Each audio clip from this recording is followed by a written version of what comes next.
අපි ගිය සතියේ තාපය පාඩමේ වායු ප්‍රසාරණය සිද්ධාන්ත ටික ඉවර කරා. හරිනේ. ඊට පස්සේ උදාහරණ කීපයකට ගියා. අපි ගයිඩ්ලයින් 11 ගිය සතියේ හැදුවේ 6 7 8 කියන ගණන් තුන. හරිනේ. අපි ගිය සතියේ හැදුවේ ගයිඩ්ලයින් 11 6 7 8. එතකොට අපිට අද මුලින්ම අපි වායු ප්‍රසාරණය මේ ඉතුරු ගණන් ටික ඉවර කරමු. මේ ගණන් ටික සාකච්ඡා කරලා ඉවර වෙලා අපි තාපමිතිය කොටසට යමු. හරිනේ. අලුත් කොටසට යන්න කලින් ගිය සතියේ වායු ප්‍රසාරණයට අදාළව අපි තව උදාහරණ ටිකක් සාකච්ඡා කරමු. ගයිඩ්ලයින් 11 දෙවෙනි පිටුව 9 10 11 12. මෙන්න මේ ගණන් හතර සමහරට හදලත් ඇති. පොඩ්ඩක් බලන්න. මම පොඩි වෙලාවක් දෙන්නම්. ඊට පස්සේ අපි මේ හතර සාකච්ඡා කරමු. ඊළඟට අලුත් කොටසට යමු. හරිනේ? ඉක්මන් කරන්න. අපි 9 වෙනි ගානට යමු. බැලුන් බෝල විකුණන්නෙකු බැලුන් පිරවීම සඳහා හීලියම් වායුව පිර වූ සිලින්ඩරයක් භාවිතා කරනු ලැබේ. සිලින්ඩරයේ පරිමාව 0.1 ඝනමීටර වන අතර එය ආරම්භයේදී එක වැඩි කිරීම 10.7 පීඩනයක පවතී. අපි දත්ත ටික පොඩ්ඩක් ලියා ගමු. සිලින්ඩරයේ පරිමාව දීලා තිනවා 0.1යි. ආරම්භක පීඩනය දීලා තිනවා එක වැඩි කිරීම 10.7යි. නොඇදෙන සුළු තුනී ප්ලාස්ටික් ද්‍රව්‍යයකින් බැලුන් තනා ඇති අතර එහි උපරිම පරිමාවට එළඹුණු විට එය තුල පීඩනය එක වැඩි කිරීම 10.5ක් වේ. මේ බැලුන් එක ඇදෙන්නේ නැහැ. ප්‍රත්‍යස්ත නැහැ. හරිනේ? නොඇදෙන සුළු ප්‍රත්‍යස්ත බැලුන් එකක් නෙමෙයි. එහෙනම් මේක සම්පූර්ණයෙන් පිරුණාට පස්සේ ඒක ඇතුළට පිරෙන පරිමාව කියන්නේ බැලුන් එක සම්පූර්ණයෙන් පිරුණාම ඒකේ නිශ්චිත පරිමාවක් තියෙන්නේ. උපරිම පරිමාව දීලා තිනවා එක වැඩි කිරීම 10.2යි. අපි මේ සිලින්ඩරයෙන් බැලුන් එකක් පුරවනවා. ඒ බැලුන් එකේ උපරිම පරිමාව එක වැඩි කිරීම 10.2යි. එතකොට පීඩනය එක වැඩි කිරීම 10.5යි. හරිනේ? එතකොට පීඩනය. පද්ධතියේ උෂ්ණත්වය 27යි. හීලියම් වල සාපේක්ෂ අණුක ස්කන්ධය 4යි. සාපේක්ෂ අණුක ස්කන්ධය 4යි. පද්ධතියේ උෂ්ණත්වය 27යි. කෙල්වින් 300යි. හරිනේ? මුලින්ම අහනවා සිලින්ඩරය තුල වායු පීඩනයක් ඇතිවන්නේ කෙසේද? පීඩනය කියන්නේ බලය බෙදීම වර්ගඵලය. බලය කියන්නේ ගම්‍යතා වෙනස් වීමේ ශීඝ්‍රතාව. සිලින්ඩරයේ ඇතුලේ තියෙන වායු අණු ගැටීම නිසා සිලින්ඩරයේ බිත්තිත් එක්ක ගැටීම නිසා ගම්‍යතා වෙනසක් ඇති වෙනවා. ඒකක වර්ගඵලයක් මත ගම්‍යතාව වෙනස් වීමේ ශීඝ්‍රතාව ගම්‍යතාව වෙනස් වීමේ ශීඝ්‍රතාව ඒකක වර්ගඵලයක් මත ගම්‍යතාව වෙනස් වීමේ ශීඝ්‍රතාව තමයි පීඩනය කියන්නේ. එහෙනම් සිලින්ඩරය තුල වායු අණු සිලින්ඩරයේ බිත්ති සමග ගැටෙනකොට ගම්‍යතා වෙනසක් ඇති වෙනවා. ගම්‍යතා වෙනස් වීමේ ශීඝ්‍රතාවයක් තියෙනවා. ඒකක වර්ගඵලයක් මත ගම්‍යතාව වෙනස් වීමේ ශීඝ්‍රතාව තමයි පීඩනය බවට පත් වෙන්නේ. හරිනේ? පැහැදිලිද? එහෙනම් පීඩනයක් ඇති වෙන්න හේතුව තමයි ඒකක වර්ගඵලයක් මත වායු අණු ගැටීම හේතුවෙන් සිදුවන ගම්‍යතාව වෙනස් වීමේ ශීඝ්‍රතාව. හරි? දෙවෙනි කොටස. බැලූනයක් එහි උපරිම පරිමාව දක්වා හීලියම් වායුවෙන් පිර වූ විට බැලූනය තුල ඇති වායුවේ ස්කන්ධය ගණනය කරන්න. උපරිම පරිමාව දක්වා හීලියම් වලින් පිරවුවට පස්සේ මේක ඇතුලේ තියෙන හීලියම් ඇතුලේ තියෙන ස්කන්ධය ගණනය කරන්නලු. අපි හිතමු ස්කන්ධය m. ස්කන්ධය හොයන්න අපි දාමු PV = nRT. මෞල ගණන කියන්නේ ස්කන්ධය බෙදීම මෞලික ස්කන්ධය. හරිද? මවුල ගන්න කියන්නේ ස්කන්ධය බෙදීම මෞලික ස්කන්ධය. එතකොට පීඩනය 10.5යි පැස්කල්, පරිමාව 10.2යි ඝන මීටර්. ස්කන්ධය දන්නේ නැහැ. මෞලික ස්කන්ධය 4යි. R අපි හිතමු මේක දීලා නැහැ සර්වත්‍ර වායු නියතය. අපි ඒක ගමු 8.3යි T 300. සර්වත්‍ර වායු නියතය දීලා නැහැ. අපි ඒක 8.3යි 1යි 4යි 8.3 කියලා ගමු. ආසන්නව සුළු කරමු. මෙතනින් අපිට හොයන්න පුළුවන් ස්කන්ධය සාපේක්ෂ පරමාණු ස්කන්ධය ග්‍රෑම් මවුලයට. එනම් ස්කන්ධය එන්නේ ග්‍රෑම් වලින්. මෙතන 10.3යි. මේක බිංදු දෙක කැපුණා. ඒතර 10යි. එහෙනම් m සමානයි 40 බෙදීම 8.3 වැඩි කිරීම 3. මේක සුළු කළා ස්කන්ධය හොයාගන්න ග්‍රෑම් වලින් එන්නේ. හරිනේ? ඕක සුළු කළ ස්කන්ධය හොයාගන්න ග්‍රෑම් වලින් එන්නේ. ඊළඟට කියනවා 27 දී මෙම වායු සිලින්ඩරය භාවිතා කිරීමෙන් නියම අයුරින් පුරවාගත හැකි බැලුන සංඛ්‍යාව ගණනය කරන්න. හරි. මේ තමයි එක බැලුන් එකකට පිරෙන වායු ස්කන්ධය. එතකොට ওই සිලින්ඩරයෙන් හීලියම් එළියට අරගෙන බැලුන් පුරවන්න පුළුවන් සිලින්ඩරයේ ඇතුලේ පීඩනය වැඩි නම් අපි දැන් ටික ටික හීලියම් එළියට ගන්නකොට සිලින්ඩරයේ ඇතුලේ පීඩනය ටික ටික අඩු වෙනවා. එතකොට යම්කිසි අවස්ථාවකදී බාහිර පීඩනය සහ සිලින්ඩරයේ අභ්‍යන්තර පීඩනය සමාන වුණාම එළියට හීලියම් ගැලීම නවතිනවා. හීලියම් එළියට තල්ලු වෙන්නේ ඇතුලේ පීඩනය වැඩි නම් විතරයි. එනම් හීලියම් එළියට ගැලීම නවතින්නේ සිලින්ඩරය තුල පීඩනය 10.5ක් වුණාම පැස්කල්. බැලුන් එකේ ඇතුලේ පීඩනයයි සිලින්ඩරයේ ඇතුලේ පීඩනයයි සමාන වෙනකොට එළියට ගැලීම නවතිනවා. පැහැදිලිද? අපි මුලින්ම හොයාගමු සිලින්ඩරය තුල ආරම්භක හීලියම් ස්කන්ධය. මෙන්න සිලින්ඩරය පරිමාව 0.1 ඝන මීටර්. ආරම්භක පීඩනය 1 වැඩි කිරීම 10.7යි පැස්කල්. ආරම්භක අවස්ථාවේ ස්කන්ධය අපි හිතමු M1.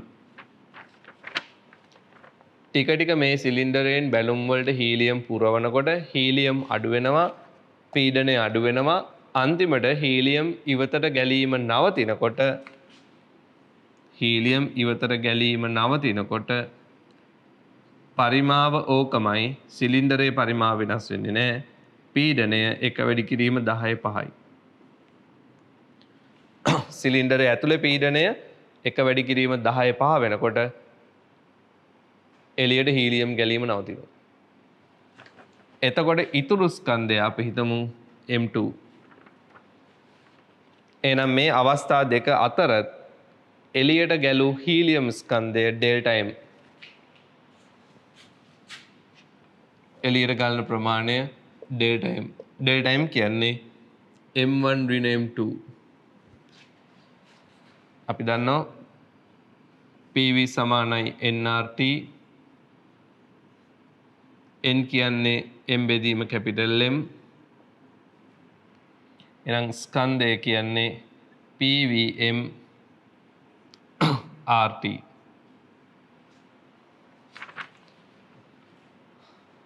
පැහැදිලිද? PVM RT තමයි ස්කන්ධය කියන්නේ.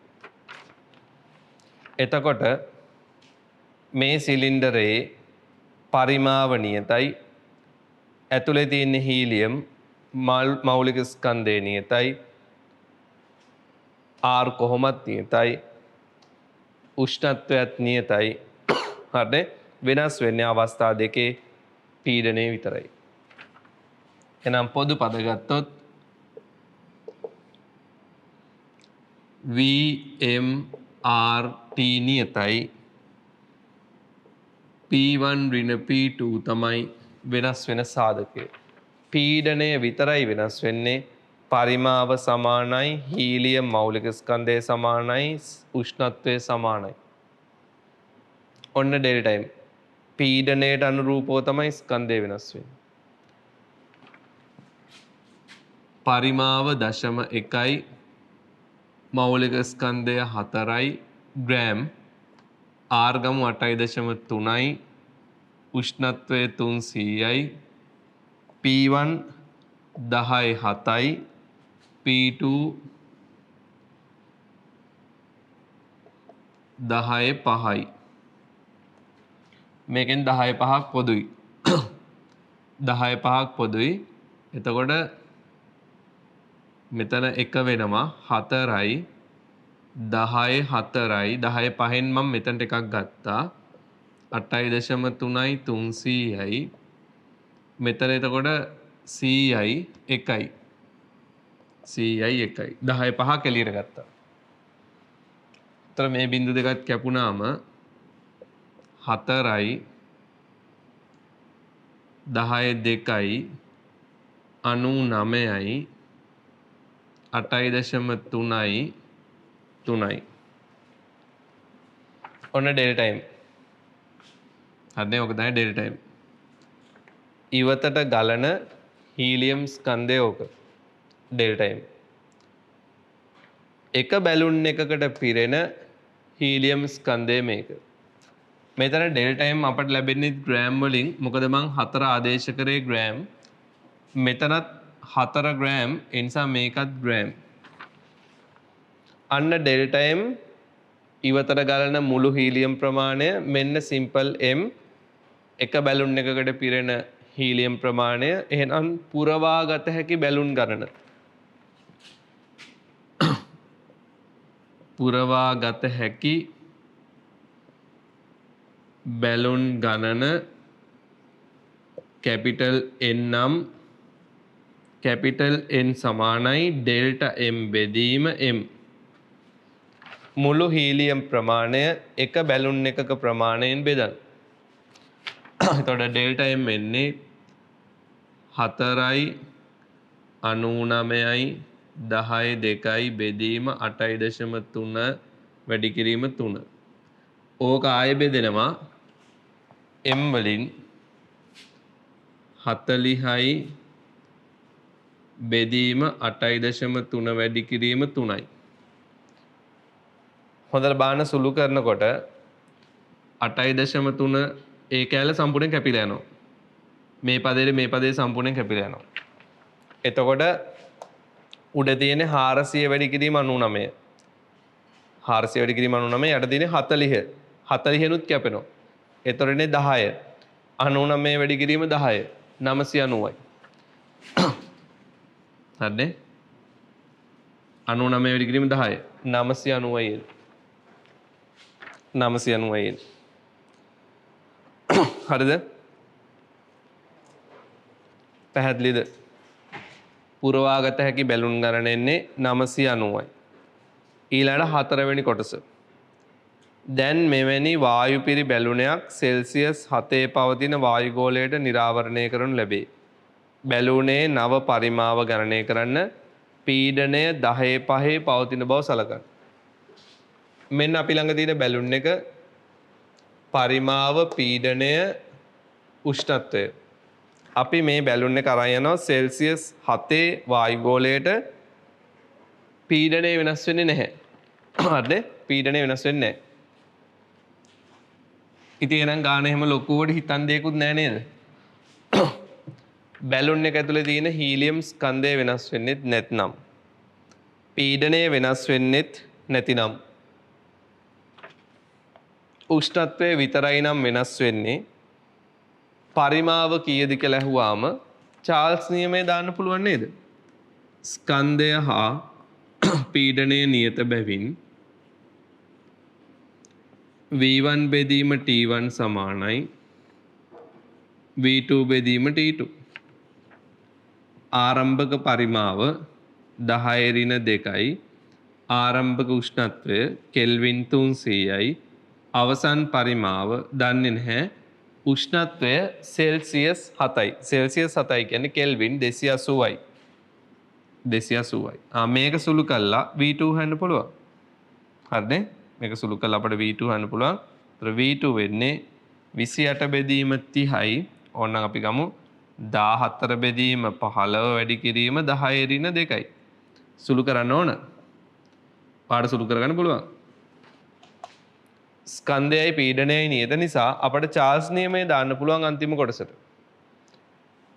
මෙන්න මේ තුන්වෙනි කොටසේදී අපි හොයාගන්න ඕන එළියට යන හීලියම් ප්‍රමාණය ඩෙල්ටා M හොයන්නේ අවස්ථා දෙකට මෙන්න මේ සමීකරණය ඇත්තටම මෙතන ස්කන්ධයට බලපාන්නේ පීඩනය විතරයි මොකද අනිත් සාධක නියතයි එහෙනම් අපි ඩෙල්ටා M හෙව්වා ඩෙල්ටා M අපි එක බැලුන් එකට පුරවන ස්කන්ධයෙන් බෙදුවා එතකොට ලැබෙනවා පුරවාගත හැකි බැලුන් ගණන. දැන් මම මේක සුළු කරේ නැහැ. නමුත් ඒක මෙතනට එනකොට කිසිම අවුලක් නැහැ. බොහොම ලස්සනට කැපිලා යනවා.